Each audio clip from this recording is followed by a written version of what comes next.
Natagpuan naman ang isang 32 anyos na babaeng nakabigti sa loob ng kanyang bahay sa Bataan habang sumuko naman ang isang leader ng New People's Army sa lalawigan naman ng Samar. Ang mga detalye babalita ng ating provincial correspondents na sina Danny Kumilang at Jane Bantayan.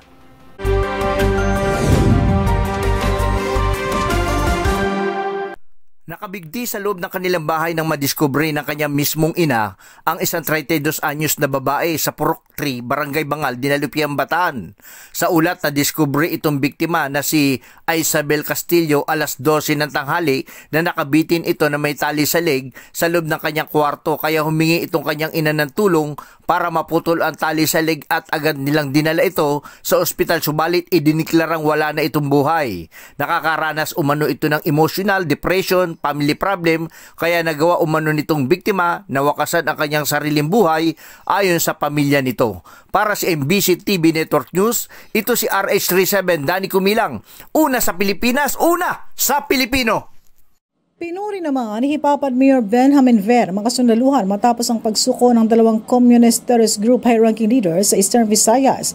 Sa post sa Facebook ng 8th ID Philippine Army, sinabi ng mayor na ito nagpapakita na epektibo ang Executive Order No. 70 o ELCAC ng gobyerno. Dalawang high-ranking leaders ng NPA ang sumuko sa militar sa Tough Eastern Samar at resulta nito ang pagkakakumpiska ng mga armas.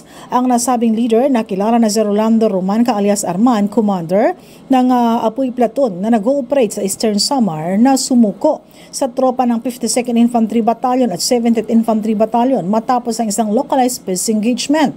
Ayon kay Romanca, na-demoralize ang grupo matapos ang pagkamatay ng kanilang mga leaders na si Joel Gaurino alias Dorar at Martin Colima alias Muki sa isang encounter noong nakaraang taon. Sa report na kumpiska ang 16 rifles, 11 magazines at hand grenades, mga subversibong dokumento at iba pang personal na gamit.